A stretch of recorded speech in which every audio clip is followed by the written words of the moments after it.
हीच भावना आहे जनमानसात. असा नेता होणे नाही. नेता होणे नाही असं काय सांगाल त्याला? दादासारखा माणूसच नाही. दादा म्हणजे एकदम 100% सोनं. दादासारखा माणूस परत कोणी नाही. आज राहुल आपण जर पाहिले तर वेगवेगळे आमदार जे आहेत ते या ठिकाणी येताना आपल्याला पाहायला मिळतात. मात्र सामान्य जनता देखील याच ठिकाणी आपल्याला पाहायला मिळते. काय सांगाल दादांबद्दल? काय आठवणी तुम्हाला? काय त्याबद्दल? दादांबद्दल काहीच सांगण्यात म्हणजे हीच नाही. जेवढं सांगेल तेवढं कमीच आहे. दादासारखा माणूस परत या जन्मात कोणी शक्य नाही. होऊ शकत नाही दादासारखा माणूस. दादा ते दादाच.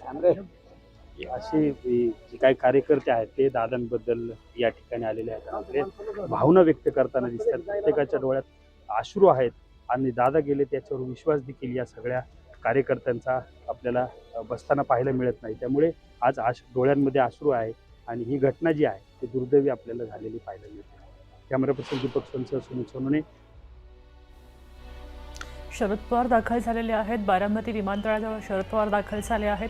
सकाळी दिल्लीतनं ते मुंबईमध्ये आले आणि मुंबईमधून ते आता त्यानंतर बारामतीमध्ये दाखल झालेले आहेत. बारामतीच्या रुग्णालयामध्ये अजितदादांचा मृतदेह ठेवलेला आहे, त्यांचं पार्थिव ठेवलेलं आहे आणि त्या ठिकाणी आता शरद पवार पोहोचले. दुर्गा, अजितदादांचं आत्ताच महापालिकांमध्ये एक भाषण झालेलं होतं आणि त्या भाषणामध्ये अजितदादा म्हणाले होते की कुठल्याही दादापेक्षा माझा काका लई मोठा आहे. आज त्याची आठवण पुन्हा एकदा आली. धावत पळत शरद पवार हे बारामतीला पोहोचलेले आहेत. अतिशय धक्कादायक बातमी ही पवार कुटुंबियांसाठी असेल. अर्थातच प्रत्येक कार्यकर्ता, प्रत्येक महाराष्ट्राचा प्रत्येकच नागरिक आज हळहळतोय. अतिशय अचानक ही सगळी घटना घडली आणि आज दादा आपल्यामध्ये नाही आहेत.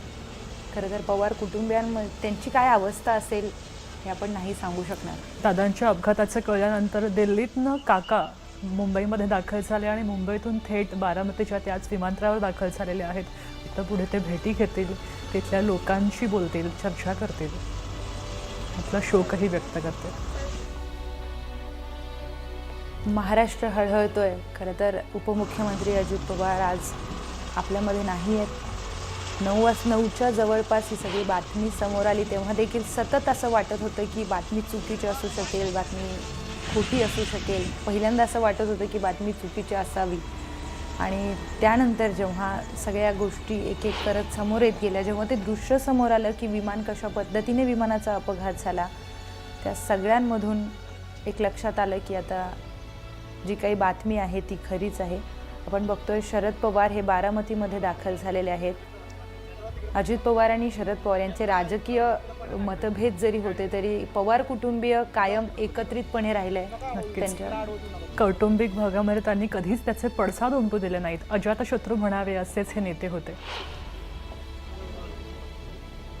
पण 3 दृश्य पाहतोय. एके ठिकाणी आपण पाहतोय बारामतीमध्ये रुग्णालयाबाहेर हे जे बारामतीकर ज्या संख्येनं सकाळी सकाळी जमलेले आहेत, आपली सगळी कामं बाजूला टाकून केवळ आपल्या दादांना पाहण्यासाठी हे गर्दी करून आहेत. तर आता शरद पवार सुद्धा दाखल झालेले आहेत बारामती विमानतळावर. हॅलो. तर अजित पवार हे बारामतीमध्ये येत होते जेव्हा जिल्हा परिषदांच्या निवडणुका आणि पंचायत समितीच्या निवडणुकांसाठी प्रचार सभा ते घेणार होते आणि त्यानंतर ह्या सगळ्या घडामोडी घडल्या. अतिशय दुर्दैवी ही घटना घडली. त्यानंतर आपण बघतोय की शरद पवार हे दिल्लीमधून मुंबईमध्ये आले आणि मुंबईतून आता बारामतीमध्ये ते दाखल झालेले आहेत. आपण बोलूयात आपले प्रतिनिधी मधुकर गलांडे यांच्याशी. मधुकर, अतिशय दुर्दैवी ही सगळी घटना आहे. शरद पवार बारामतीमध्ये दाखल झाल्याचं चित्र आता दिसून येत आहे. काय घडामोडी घडत आहेत?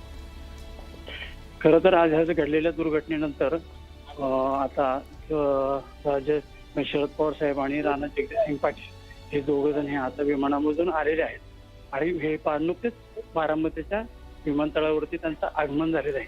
त्यांच्याबरोबर राणा जगजितसिंग पाटील सुद्धा आहेत. हॅलो. हां.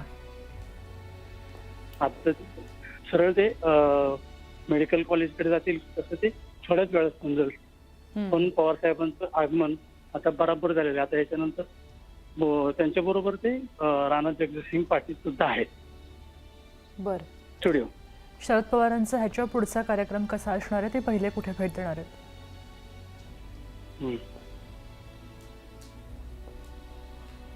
तर आपण बघतोय शरद पवार हे बारामतीमध्ये दाखल झालेले आहेत आणि आत्ताच आमचे प्रतिनिधी मधुकर गलांडे यांनी सांगितलं की त्यांच्यासोबत राणा जगजितसिंह पाटील देखील आहेत. खरं तर हा खूप मोठा धक्का शरद पवारांना आहे आणि त्यानंतरच्या या सगळ्या घडामोडी आपण बघतोय. आता शरद पवार बारामतीमध्ये दाखल झालेले आहेत. काही वेळापूर्वीच मुलगा रोहित पवार देखील बारामतीमध्ये दाखल झाले. रडत रडत ते हॉस्पिटलमध्ये जातानाची ती सगळी चित्र होती आणि त्याचबरोबर असंख्य कार्यकर्त्यांनी टाहो फोडलेला आहे. महिला कार्यकर्त्या आपण बघितल्या, त्या देखील दादा परत या अशा सगळ्या असं सगळं बोलत त्या आपला टाहो फोडतायत, भावनिक झालेल्या आहेत आणि आता शरद पवार बारामतीमध्ये दाखल झालेत. बारामतीमधली ही दृश्य आहेत. शरद पवारांसोबत त्यांच्या पत्नी देखील आहेत. दृश्य आपल्याला दिसतंय की शरद पवारांच्या पत्नी या बारामतीमध्ये दाखल झालेल्या आहेत. त्यांचं हे दृश्य आपण बघतोय. थेट प्रतिभा पवार या बारामतीमध्ये दाखल झालेल्या आहेत. महाराष्ट्रातील एक कर्तृत्ववान नेतृत्व आज हरवलंय. शरद पवारांच्या पत्नी प्रतिभा पवार या बारामतीमध्ये दाखल झालेल्या आहेत. त्याचीही थेट दृश्य आपण बघतोय. तर कुटुंबातले प्रमुख जे आहेत शरद पवार, त्यांच्या पत्नी प्रतिभा पवार यांचं दृश्य आपण काही वेळापूर्वी पाहिलं. त्या बारामतीमध्ये दाखल झालेल्या आहेत आणि आता ही दृश्य आपण बघतोय. असंख्य गर्दी ही रुग्णालयाच्या बाहेर झालेली आहे.